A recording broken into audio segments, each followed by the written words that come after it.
Okay mga kababayan, Chris Ulo po at welcome back po ulit dito sa ating YouTube channel. Ito mga kababayan, mga ka-analyze, marami hong mamamayang Pilipino na kung saan ay nagtatanong, ha? Kung ito raw ho ba si Senador Rodante Marcoleta ay po pwede hong makasuhan, ha? Dahil ho rito sa napatunayang yung affidavit daw ho ni witness Orly Gutesa ay yung pirma ho ng abogado doon sa kanyang affidavit doon sa notaryo ay peke. Kaya marami hong nagtatanong, no, na kung ito raw ba si Senador Marcoleta ay po pwedeng makasuhan kasi ito ho si Marcoleta senador tapos siya ho kasi ang nagbitbit, nagpalutang ho. Diyan ho sa Senate, diyan ho sa Blue Ribbon Committee. Siya ho ang nagbitbit niyan at according kay Senador Pampilo Lacson at Tito Sen, Senador Tito Soto, ay nung araw ho na binitbit ni Senador Marcoleta, itong si witness na si Orly Gutesa, ay wala ho silang knowledge, wala silang alam. Nagkagulatan na lang daw ho ito, may bit-bit na lang daw ho bigla itong si Senador Marcoleta na witness doon sa Blue Ribbon Committee sa paghihiring ho ng maanumalyang flood control. Nagulat sila, hindi nila alam kung saan lupalop ho inarkila tuloy. Sorry, hindi ho nila alam kung saan lupalop ho kinuha ito. Ha? Okay, ngayon pakinggan natin to mga kababayan kung itong si Senador Marcoleta ay po pwede hong makasuhan. Ha? Marcoleta may face admin. Ha? Criminal raps if Gutesa affidavit. Na kung saan ay po pwedeng peke. Pakinggan ho natin to mga kababayan. Attorney Rico, para sa mga hindi masyadong nakakaalam sa batas, ang pinag-uusapan lang po naman dito pineke daw yung signature ng notaryo. So, does that mean merong po bang pananagutan si witness Gutesa or yun po ba it doesn't invalidate kung ano man yung kanyang testimonya? Well, kung mapapatunayan na Peter and Rica na forged yun or fabricated o hindi ayon sa Notarial Act, no? Ang ginawang pagpa-create ng dokumentong yun, walang notarization properly undertaken, then that is inadmissible in evidence. Aha. So parang it becomes void ab initio, as you would say? Parang ganun po, Peter, parang ganun. But again, there is a presumption of regularity, no? Mm-hmm. There is a prima facie evidence or presumption na ito ay tunay at authentic, subject to rebuttal. And sasabihin nila na hindi naman nangyari yun, wala namang notary yung ginawa, notarization, then that would already overcome the presumption of regularity. And therefore, it is inadmissible in evidence. Okay. But sir, meron kang notarized affidavit. Pagdating mo sa Senate hearing, you are sworn to oath. Di po ba? At magbibigay ka ng testimonya doon. Ano po ang diferensya nung dalawa? Or does one overpower the other? Well, again, ang presumption authentic yun, yung present. Teka muna kasi ganito, no? According mismo rin kay Senador Marcoleta na nagbitbit ho dyan kay witness Orly Gutesa, kahit kung ito mayroon kasi isang programa sa Net25 na kung saan guest ho or kasama ho sa programa si Senador Marcoleta doon sa programa ng Net25 at may kasama siyang dalawang host doon Ang sabi niya kung sakali lang halimbawa raw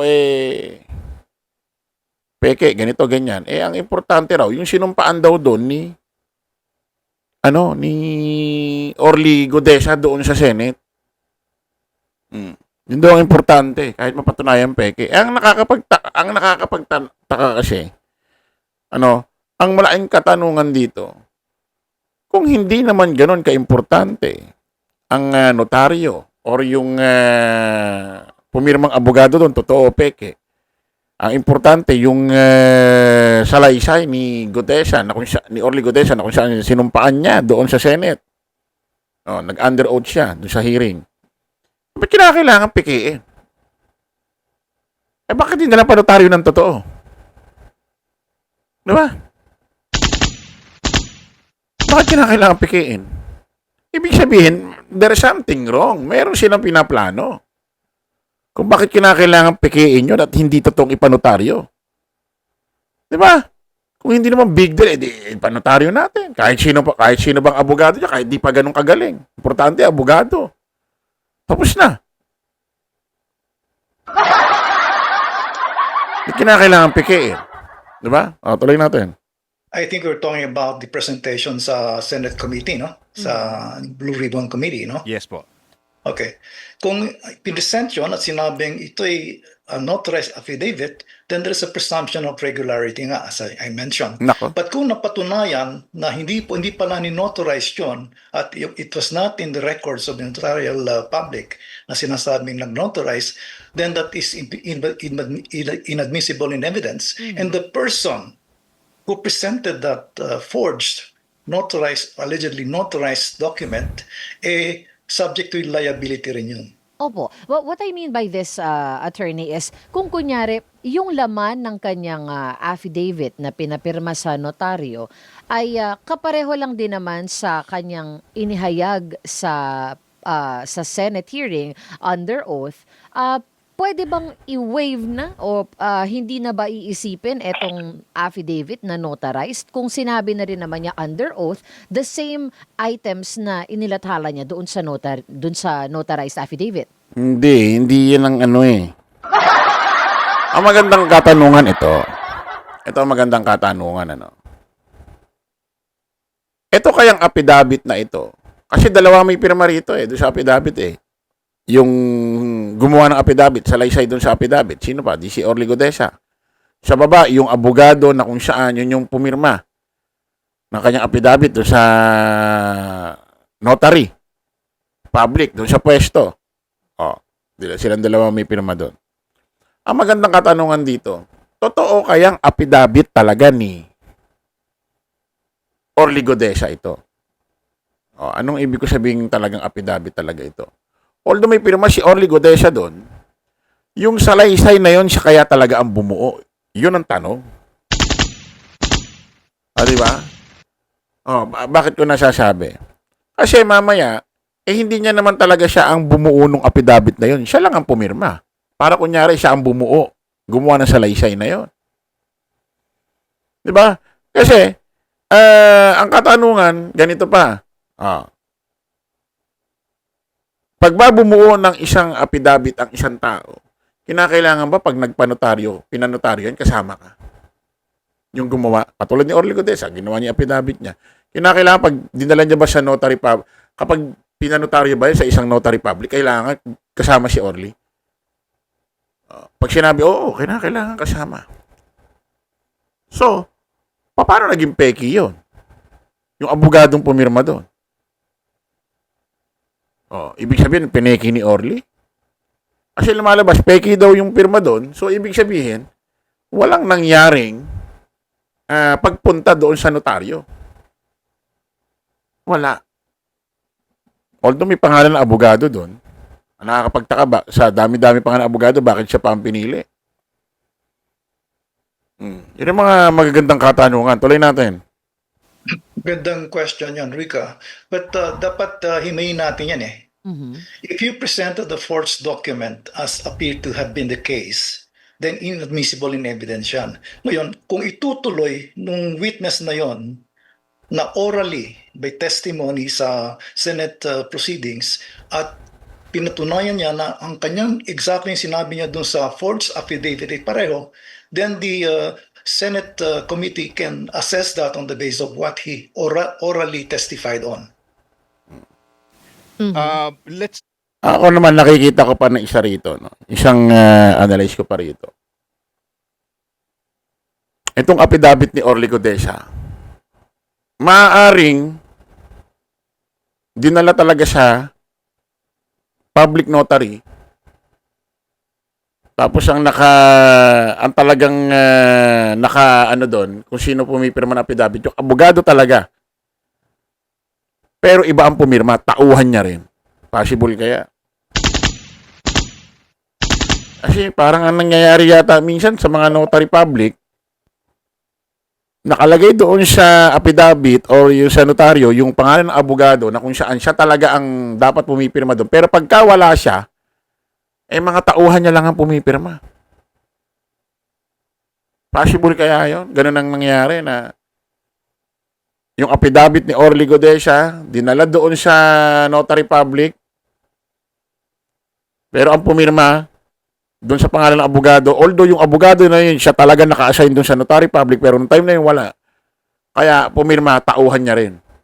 Baka matagal nang nagiging practice yun sa kanilang notary public. Baka lang hindi ko naman sinasabing sigurado or sure tayong ganun na nangyayari.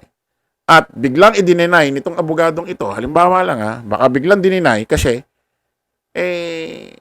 ito palang notaryo na ito ay pinanotaryo ni Orly Godesa, ay hindi pala simpleng kaso. I-hearing pala doon sa Blue Ribbon. At nakita niya yung pangalan niya doon mismo sa hearing.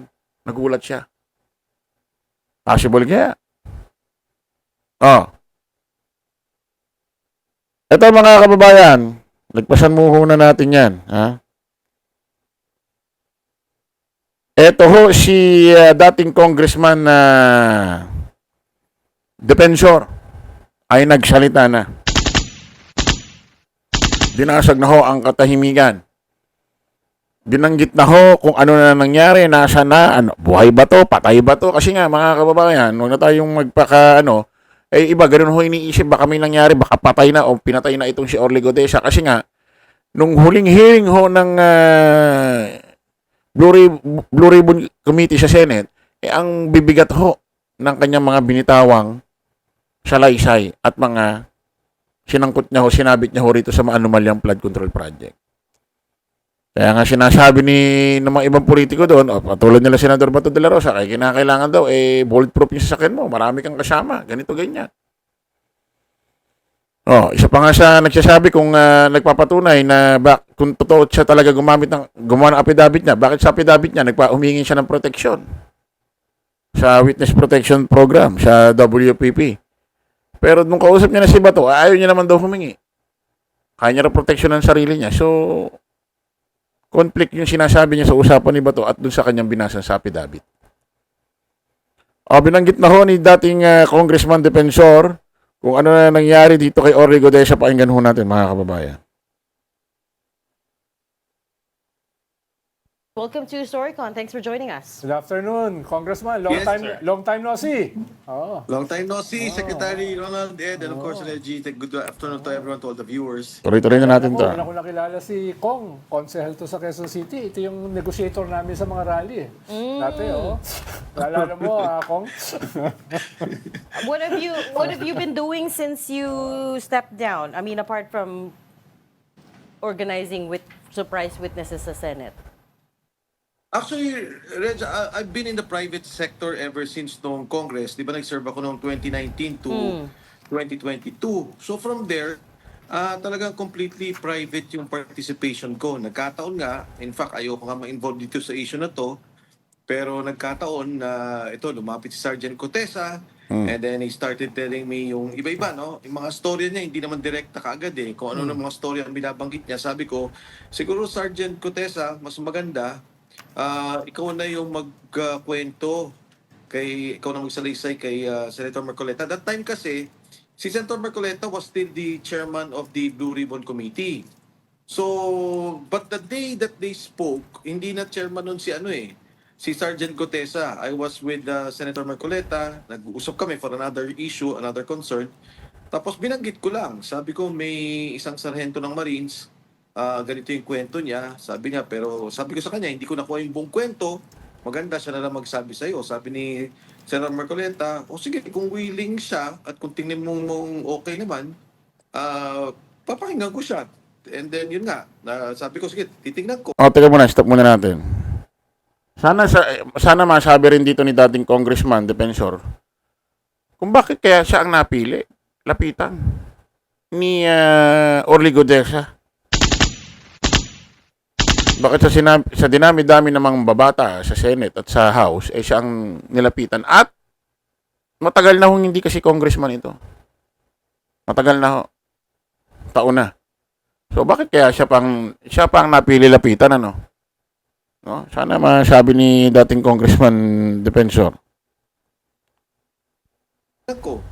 I went to a restaurant, sabi ko, tatawagan ko, pag nagpunta, sumunod ka sa amin doon. So, yun ang nangyari. Nagkwento siya kay Senator Marcoleta, binanggit niya yung mga nangyari. And iba-iba rin. Iba-iba yung kwento niya, hindi pa buo eh. Sabi ni Senator Marcoleta, baka pwedeng, ano mo yan, isulat mo para lang mas maganda yung kabuuan ng salaysay. And we did that. Tinulungan ko rin si Sergeant Cotesa kung ano yung mga binabanggit niya. Tapos yun na. Nag-usap sila. Kung nandun kayo nung ninotarize yung kanyang sinumpaang salaysay? Yun nga, Roldan, nangyari. Nung kasi may meeting ako that night, sabi ko, mauuna ako. Umalis na si Senator Marcoleta na una. Siguro difference lang within 5 minutes. Umalis na rin ako. Si Senator Marcoleta, sabi niya, baka pwede, Sarge, na ipanotarize mo. Ako pa nga yung nag-react. Sabi ko, ha? Ipapanotarize pa, ano naman yan, i-under oath yan sa Senado. Sabi niya, hindi, gusto ko mas maganda na prepared na maayos talaga, nakanotaryo. So si Sergeant Gutesa ang mag-isang nagpunta sa notaryo. Siya yung talagang nagpunta doon, nagpanotaryo siya, tapos yun nga, kinabukasan, nagpunta na siya ng Senado. In fact, alam mo, maraming variables na pwedeng hindi matuloy eh. Nung tinawagan ko siya, pwede hindi siya nagpunta. Nung kinabukasan naman, nung nagpunta siya sa Senado, pwede namang hindi rin siya tumuloy. Pero nagpunta siya doon and sumumpa siya. Binanggit niya na nga yung salaysay niya based on what he told us. Hindi ko masabi na hindi pa yun yung kabuo na storya, pero marami siyang kwento doon sa mundo ni Saldico. Doon sa kinabibiglangan at iniikutan ng mundo ni Saldico. But sir, can I can I just establish one fact, which is hindi niyo siya kilala before. You did not know him before until okay. So you have no idea about his background, how long he allegedly worked for Zaldico and all of that.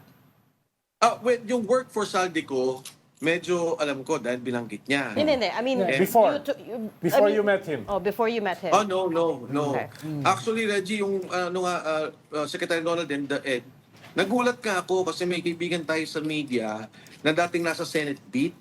Siya pa yung nagsabi sa akin, alam mo, kilala namin niya si Sergeant Orly kasi nagtrabaho din siya sa Senado. Because nasa sila nandun sila sa VIP, he was assigned somehow dun sa mga VIP security. So marami din siya talagang pinagtrabahuan.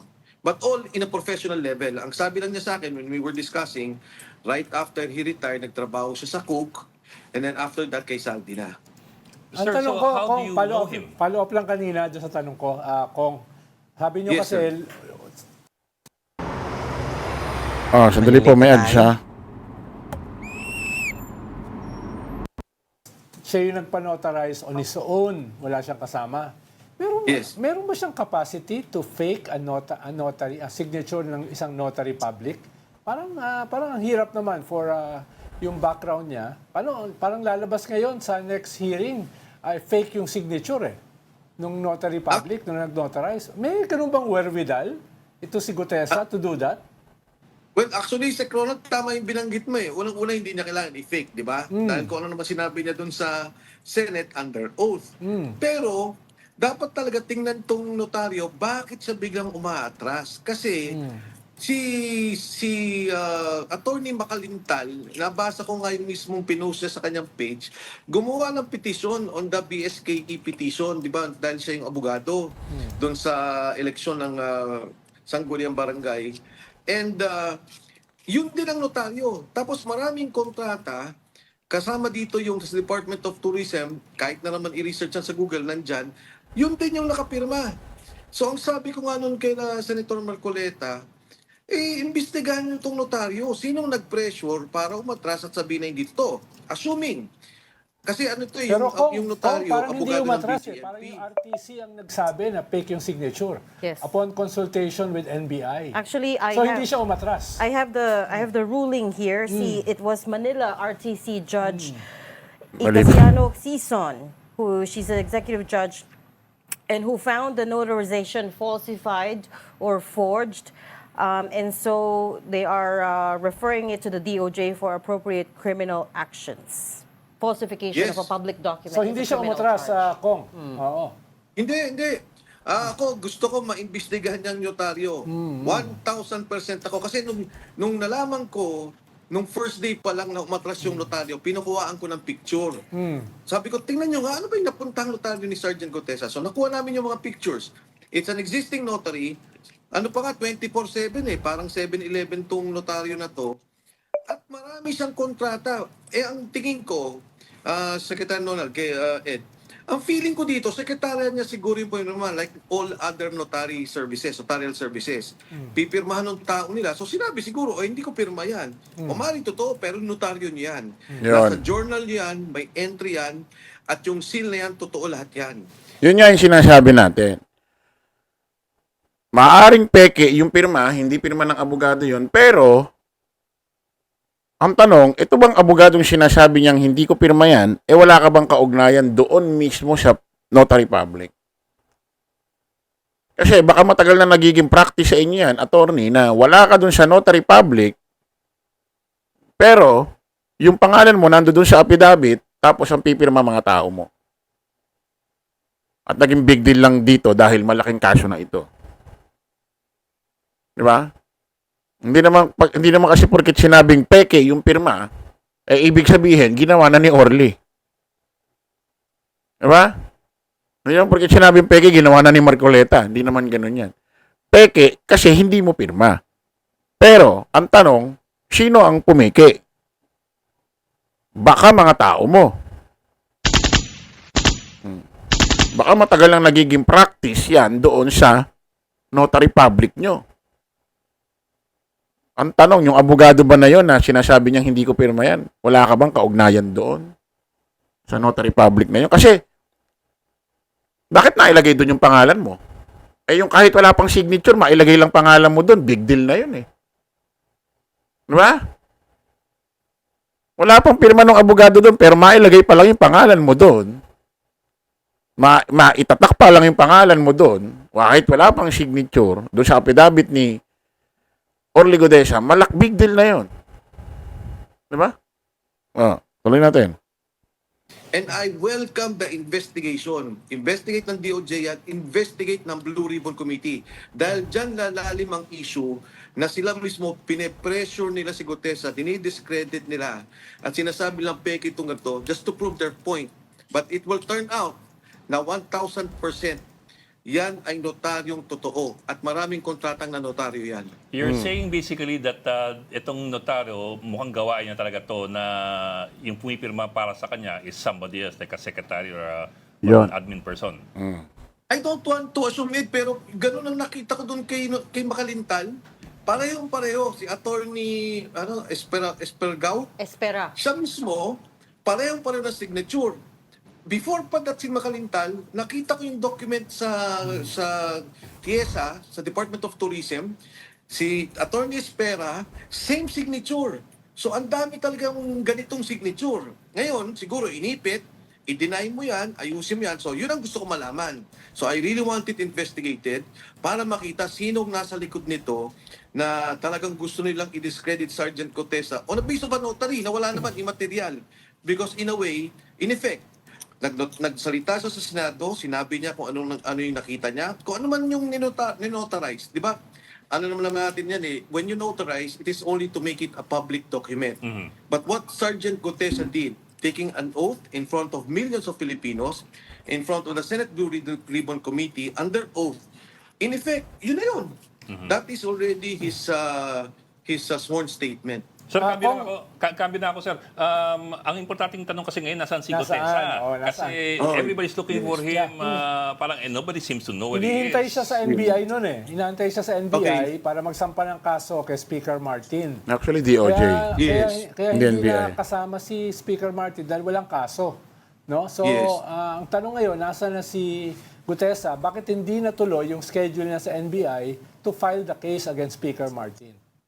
Ang nangyari noon na Sec and Ed noon, di ba nung nagulat ako the next day, sabi nila, hindi daw sumupot si Sergeant Cotesa doon sa DOJ.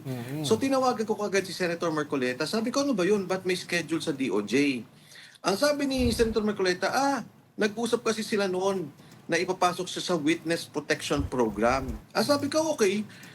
Ang nangyari din, part of his statement, sabi niya, I want to be part of the Witness Protection Program. Pero nung hapon, di ba sinabi na niya, ayoko na rin sa Senate custody, I will take care of my own. Ngayon po, si Sergeant Cotesa, and I'm saying this publicly, alam po to ng, I guess maraming may alam nito doon sa Blue Ribbon Committee, ay nasa ilalim po ng Philippine Marines. Nandun po sa kanila. Wala pong nakakapag-usap sa kanya, hindi ko siya pwedeng lapitan, but anytime, if there will be an official summons, ipadala po nila sa Marine Commandant, pinapangalagaan po ng mga kababayang nating sundalo, ng mga Marino, si Sergeant Cotesa nasa kanila po. Sir, you're saying that the Marines officially have adopted and secured Goteza. I mean, not just some Marines, but the organization itself, the Philippine Marines. Yes, kasi yun ang nakuha naming information from the family. Hindi ko siya nakakausap directly. Immediately, nung nawala siya sa Senate, nandun na siya sa Philippine Marines compound. And then yung family, nandun siya din, kasama siya nung una. And then later on, siguro, dahil iniwalay na nila yung pamilya at itinago nila sa ibang lugar. Pero si Sergeant Cotesa mismo ay nandun sa Philippine Marines. In fact, siguro ngayon ko lang ito makikwenta and you can verify this. Meron nga nahuli yung mga Marines na parang may umaaligid kay Sergeant Cotesa. Hindi ko alam yung details of what transpired, of what happened. Pero nahuli ng Marines yung taong yun ay nasa record nila. Hindi ko alam kung papatayin siya, kung Ako po. intel lang yun, kinikising siya. But there was this incident siguro several days ago. Kong, ano mangyayari sa testimony ni Ayan, maliwanag ho, mga ka-analyze. According kay dating Congressman Defensor, ito hong si witness Orly Godesa ay nasa pangangalaga ho ng Philippine Marine. Pinoproteksyonan ho maigi, pinapangalagaan.